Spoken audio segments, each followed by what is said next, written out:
Donc en fait, la discrimination fondée sur l'âge, il n'y avait qu'une référence légale qui était avant, il y a 20 ans, les limites d'âge dans les annonces d'emploi.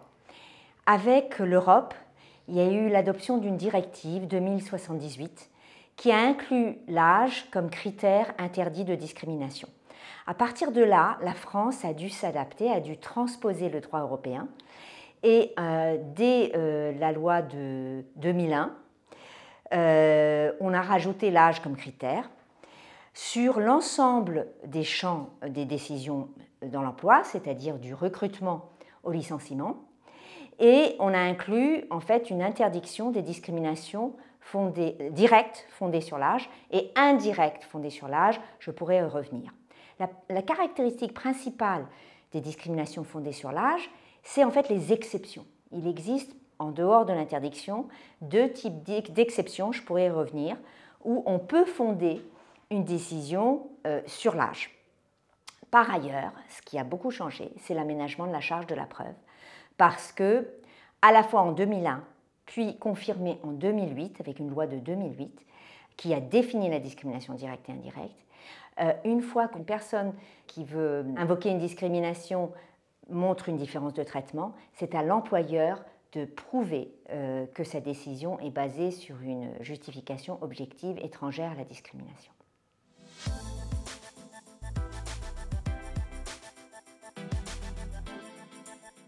La discrimination directe, alors je ne vais pas prendre exactement les mots, mais c'est lorsque, en fait, il y a une différence de traitement fondée sur l'âge qui entraîne un traitement défavorable vis-à-vis d'une personne à cause de leur âge par rapport à une autre personne qui n'a pas cet âge. Voilà, ça c'est la discrimination directe. Les discriminations indirectes sont des critères apparemment neutres qu'on utilise pour sélectionner des candidats par rapport au profil de poste, et on pense qu'on est très objectif parce que ces critères paraissent objectifs, étrangers à l'âge. Or, l'expérience, la condition physique, les outils technologiques, l'apparence physique, il y a énormément de critères, parfois même subjectifs, qui peuvent être corrélés à l'âge et donc qui peuvent créer un désavantage par rapport à une certaine catégorie. Si ces critères sont justifiés par le profil de poste, c'est bien. Vous pouvez trouver une justification de vouloir une certaine apparence physique ou de devoir avoir une certaine expérience. Mais ce n'est pas automatique. Donc vraiment être sûr que vous n'êtes pas en train de créer des biais par rapport au poste qui en fait ne correspondent pas à une performance au travail ou qui ne correspondent pas simplement à une compétence. Attention, la particularité du droit européen, c'est que ça couvre, et du droit français, tous les âges. Voilà un peu les deux définitions. Ne pas oublier que la définition de la discrimination en France, en général, couvre aussi le harcèlement discriminatoire et aussi l'injonction de discriminer. L'injonction de discriminer, c'est lorsqu'un supérieur hiérarchique vous demande de discriminer. La première exception, c'est une exception qui en fait s'applique à tous les critères. C'est-à-dire quand l'âge devient une exigence essentielle et déterminante pour le poste. Donc par exemple, pour des raisons physiques, il faut une personne plus jeune. On a eu un cas au niveau européen qui était sur les pompiers, le recrutement des pompiers de moins de 30 ans, parce que pour juste les postes, pour aller sauver les personnes dans des étages, parce qu'ils n'ont pas la même capacité pulmonaire. Donc ça, c'est possible, ça doit être justifié par le poste et ça doit être proportionné. C'est-à-dire que, par exemple, si on fait une interdiction complète, mais qu'on aurait pu faire une interdiction moins systématique, donc plus proportionnée, en permettant par exemple une évaluation physique des personnes au poste. À ce moment-là, ça peut ne pas être tenu comme exception. La deuxième exception, elle concerne directement l'âge, et c'est pour tout ce qui est politique de l'emploi, ou politique de retraite, ou politique de formation, qui peut favoriser finalement les groupes d'âge, des exonérations par rapport à certains contrats de dispositifs d'emploi. Il y a eu justement un dispositif qui permettait aux jeunes de travailler l'été, mais ils n'avaient pas la même indemnité de précarité, par exemple. Donc, voilà, il y a des situations où, pour des raisons de politique de l'emploi, si c'est justifié et proportionné, on peut utiliser l'âge comme critère de différenciation. Ces exceptions peuvent être prises en compte par les recruteurs. Sauf qu'il faut savoir qu'elles peuvent être contrôlées a posteriori comme n'étant pas des exceptions si elles ne sont pas justifiées. Je donne un exemple pour les pilotes. C'est un peu particulier, il y a eu de la jurisprudence là-dessus. Est-ce que l'employeur lui-même peut décider que pour des raisons de sécurité, on va mettre à la retraite des pilotes systématiquement à un certain âge? Eh bien, il y a eu un arrêt qui a expliqué qu'il faut que ça soit basé vraiment sur une politique de l'emploi. Là, s'il n'y a pas de consigne plus grande ou d'interdiction régionale ou européenne, l'entreprise ne peut pas créer sa propre règle. Ça a été pareil sur des CDD renouvelables.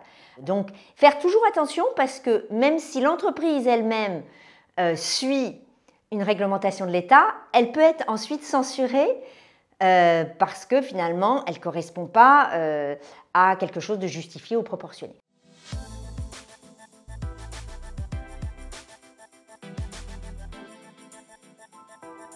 Là, je parlerai de quelque chose que je n'ai pas du tout mentionné.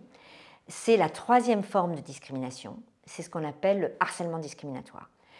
Je pense que, en fait, les stéréotypes, tout ça, se manifestent pas seulement dans des décisions de l'emploi, c'est-à-dire recrutement, promotion, accès à la formation, licenciement, mais sont liés à des environnements qui sont plus ou moins stéréotypés, n'acceptent pas les gens tels qu'ils sont, avec leurs différences. Et ça, c'est vrai dans l'éducation. Donc, dès le plus jeune âge à l'école, il y a du sexisme, il y a du racisme, il y a de l'agisme, et dans l'emploi. Mais après, dans les loisirs. Moi, j'ai plein d'exemples, même de contentieux, dans des associations sportives, par exemple. Et donc, en fait, qu'est-ce qu'on veut vraiment faire? On veut lutter contre des environnements hostiles. On veut créer des environnements inclusifs. Et donc, ça, c'est lutter contre le harcèlement discriminatoire. Et comment on fait ça? J'ai plein d'arrêts qui vont dans ce sens. C'est expliquer qu'il y a des communautés de travail ou des communautés à l'école, c'est-à-dire la communauté des élèves, communauté des salariés, communauté de sportifs, et qu'on veut que ces communautés soient saines. Alors, comment on peut voir ces communautés? Moi, je donne toujours cet exemple de l'environnement. Aujourd'hui, notre premier souci, c'est l'environnement, c'est l'écologie. Qu'est-ce qu'on veut? On veut un environnement sain.